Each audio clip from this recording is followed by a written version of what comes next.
आप सभी का स्वागत है मेरे YouTube चैनल स्टडी बायोलॉजी में। आज हम क्लास 12 के इस टॉपिक में क्या पढ़ने वाले हैं, दीर्घ बीजाणु जनन या मेगा स्पोरोजेनेसिस। इससे पहले वाले वीडियो में हमने क्या पढ़ा था, लघु बीजाणु जनन या माइक्रोस्पोरोजेनेसिस। तो दीर्घ बीजाणु जनन क्या होता है, तो सबसे पहले हम चलते हैं दीर्घ बीजाणु क्रिया क्या होती है। तो दीर्घ बीजाणु क्या है, पौधे के मादा जननांग अर्थात जायांग या गाइनोसियम में जो बीजांड होता है उस बीजांड के अंदर मेगास्पोर या दीर्घ बीजाणु के बनने की क्रिया को हम दीर्घ बीजाणु जनन कहते हैं। ठीक है, कहने का मतलब है कि जायांग के बीजांड में दीर्घ बीजाणु के बनने की क्रिया को हम दीर्घ बीजाणु जनन या मेगास्पोरोजेनेसिस या गुर बीजाणु जनन भी कहते हैं। ठीक है, तो सबसे पहले हमें एक बीजांड की संरचना देखनी चाहिए कैसी होती है, फिर उसके अंदर कैसे जो है गुर बीजाणु या दीर्घ बीजाणु का निर्माण होता है। तो एक संरचना यहाँ पर दी गई है जायांग की। क्योंकि जायांग क्या होता है, ये पुष्प का मादा जननांग होता है और इसमें क्या होता है, इसके अंदर इस अंडाशय वाले भाग में यहाँ पर बीजांड को दिखाया गया, ओवूल को दिखाया गया है। ठीक है, और इसी बीजांड को यहाँ पर कोशिकाओं से युक्त होकर दिखाया गया। कैसे जो है कोश की संरचना इसकी कैसी होती है, तो एक बीजांड की संरचना दिखाई गई यहाँ पर। तो बीजांड का ये ऊपरी भाग निभाग कहलाता है, चलेजा कहलाता है, और इसका मेन पार्ट जो होता है, मुख्य बॉडी इसकी होती है, इसको बीजांड काय कहते हैं या न्यूसेलस कहते हैं। और इसके जो आवरण होते हैं, जो बाहर के आवरण होते हैं, तो उसको हम अध्यावरण या इंटेगुमेंट कहते हैं। यही बीज में बीज आवरण बन जाते हैं। बाद में जब ये बीजांड ही जब पकता है तो इसी से बीज बन जाता है, और ये अध्यावरण जो है पककर क्या बन जाते हैं, बीज आवरण बन जाते हैं। और यहाँ पर एक दीवार होता है, छिद्र होता है, जिसको हम क्या बोलते हैं, बीजांड द्वार या माइक्रोपाइल बोलते हैं। ठीक है, और इसके डंठल को क्या बोलते हैं, बीजांड वृत्त या फनंकिल बोलते हैं। तो ये एक बीजांड की संरचना है। ठीक है, इसी में कैसे ये क्रिया जो है दीर्घ बीजाणु जनन की क्रिया कैसे प्रारंभ होती है। तो सबसे पहले क्या होता है कि इस बीजांड के अंदर, इसी बीजांड को यहाँ इस रूप में दिखाया गया है। यहाँ पर कोई एक बीजांड काय की कोई एक कोशिका, बीजांड काय की कोई एक कोशिका आकार में बड़ी हो जाती, लार्ज इन साइज हो जाती है, आकार में बड़ी हो जाती है और अन्य कोशिकाओं से भिन्न दिखने लगती है। उसका जीव द्रव्य गाढ़ा और उसका केंद्रक बड़ा स्पष्ट दिखाई देता है। ठीक है, यहाँ एक कोशिका बड़ी हो गई है, अन्य कोशिकाओं को नहीं दिखाया गया है, अन्य कोशिकाएं यहाँ दिखाई गई हैं। तो इसी में से कोई एक कोशिका जो है आकार में बड़ी हो जाती है। उस कोशिका को हम क्या कहने लगते हैं, आर्चीस्पोरियल सेल। ठीक है, या परपसो कोशिका।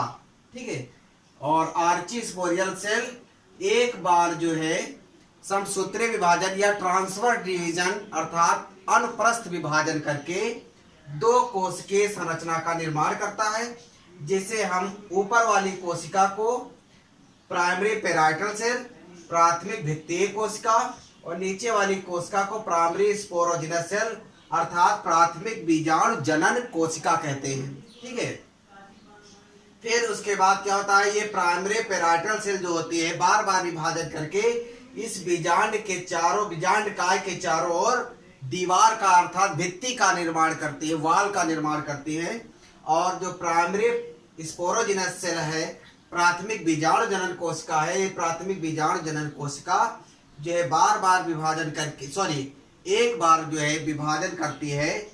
कौन सा डिवीजन, मियोसिस डिवीजन या अर्धसूत्री कोश का विभाजन करती है। तो ये अर्धसूत्री कोश का विभाजन करके जो है चार जो है कोशिकाओं का निर्माण करता है, और ये चारों कोशिकाएं एक लीनियर क्रम में व्यवस्थित हो जाती है, एक लाइन में व्यवस्थित हो जाती हैं।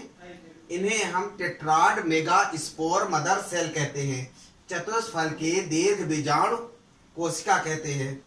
इन्हीं में से चार में से तीन जो कोशिकाएं होती है वो नष्ट हो जाती है, 3 डिजेनरेट, और एक जो है कोशिका बचती है जिसको हम फंक्शनल मेगास्पोर मदर सेल कहते हैं या दीर्घ बीजाणु मात्र कोशिका कहते हैं। इसी दीर्घ बीजाणु मात्र कोशिका से दीर्घ बीजाणु बनता है। ठीक है, तो बीजांड काय के अंदर जो है दीर्घ बीजाणु के बनने की क्रिया को दीर्घ बीजाणु जनन कहते हैं।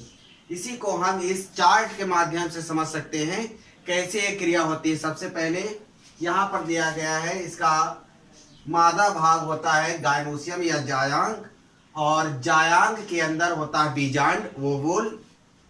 ये हो गया जायांग, जायांग के अंदर ये हो गया बीजांड, बीजांड को यहाँ पर दिखाया गया है। बीजांड के अंदर ये बीजांड काय या न्यूसेलस की कोशिकाएं हो गई। न्यूसेलस की एक कोशिका जो आकार में बड़ी हो जाती है, उस कोशिका को हम क्या कहते हैं, परपसु कोशिका, या परपसु मीन्स जन्म देने वाली कोशिका। ठीक है, तो ये आगे नई कोशिकाओं को जन्म देगी, इसलिए इसको आर्चिस्पोरियल सेल या परपसु कोशिका कहते हैं। और परपसु कोशिका में ट्रांसफर डिवीजन या माइटोसिस डिवीजन, समसूत्री कोशिका विभाजन या कह सकते हैं अनुप्रस्थ विभाजन। ठीक है, जब कोई कोशिका एक से दो कोशिकाओं में इस तरह से बढ़ जाती है तो उसको हम ट्रांसफर डिवीजन कहते हैं। ठीक है, तो इस प्रकार से एक से दो कोशिकाएं बनकर तैयार होती है। यहाँ पर दिखाया गया है, ये जो बड़ी कोशिका है इसको आर्चिस्पोरियल सेल, और इसमें एक अनुप्रस्थ विभाजन होता है जिससे दो कोशिकाएं बनती हैं। ठीक है, तो कौन कौन सी दो कोशिकाएं, प्राइमरी पेराइटल सेल प्राथमिक भित्तीय कोशिका, और प्राइमरी स्पोरोजेनस सेल प्राथमिक बीजाणु जनन कोशिका। तो ये दो कोशिकाएं बनकर तैयार होती हैं। प्राइमरी भित्तीय कोशिका जो होती है, प्राथमिक भित्तीय कोशिका, ये बार बार विभाजन करके पेराइटल वॉल अर्थात भित्तीय दीवार का निर्माण कर लेती है। इन जो है कोशिकाओं में गुणसूत्रों की संख्या दुगुणित अवस्था में होती है, इसलिए जो है दुगुणित कोशिकाएं होती हैं। और यहाँ पर जो प्राइमरी स्पोरोजेनस सेल होती है, इसमें क्या होता है, ये जो है एक बार मियोसिस डिवीजन या अर्धसूत्री कोशिका विभाजन करती है। तो अर्धसूत्री कोशिका विभाजन जब होता है तो एक कोशिकाओं से चार कोशिकाएं बनती हैं, और चारों कोशिकाएं एक लाइन में व्यवस्थित हो जाती है, इसलिए उनको हम टेट्राड मेगास्पोर मदर सेल कहते हैं। यहाँ पर दिखाया गया है कि ये प्राइमरी स्पोरोजेनस सेल प्राथमिक बीजाणु जनक कोशिका जो है अर्धसूत्री कोशिका विभाजन करके, ये जो प्राइमरी पेराइटल सेल है ये यहाँ पर बार बार विभाजन करके इस तरह से दीवार का निर्माण करते चली जाती हैं, एक भित्ति का निर्माण करती हैं इस तरह से। ठीक है, और जो प्राथमिक स्पोरोजेनस या प्राइमरी स्पोरोजेनस सेल्स है, ये मियोसिस क्रिया करके चार जो है कोशिका का निर्माण करते हैं, जो चारों कोशिकाएं एक लाइन में व्यवस्थित होती है। इनको हम टेट्राड मेगास्पोर मदर सेल कहते हैं।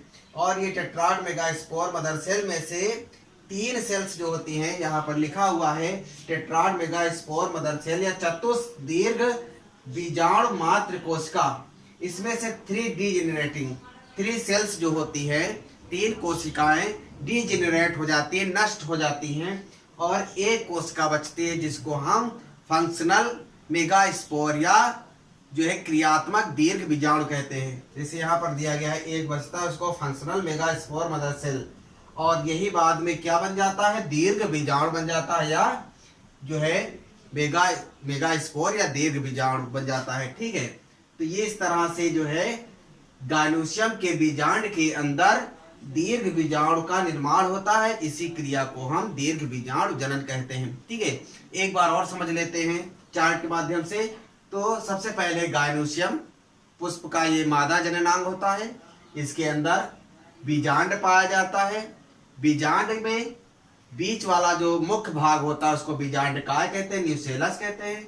बीजांड काय की जो कोशिका होती है उसमें से एक कोशिका आकार में बड़ी हो जाती है और विभजोतकी हो जाती है, अर्थात उसमें विभाजन की क्षमता आ जाती है। ठीक है, उस कोशिका को हम क्या कहते हैं, आर्चिस्पोरियल सेल या परपसु कोशिका कहते हैं। यह परपसु कोशिका एक बार ट्रांसवर्स डिवीजन अर्थात अनुप्रस्थ विभाजन करता है, अर्थात एक कोशिका बीच से दो कोशिकाओं में इस तरह से बढ़ जाए तो इसको अनुप्रस्थ विभाजन कहते हैं।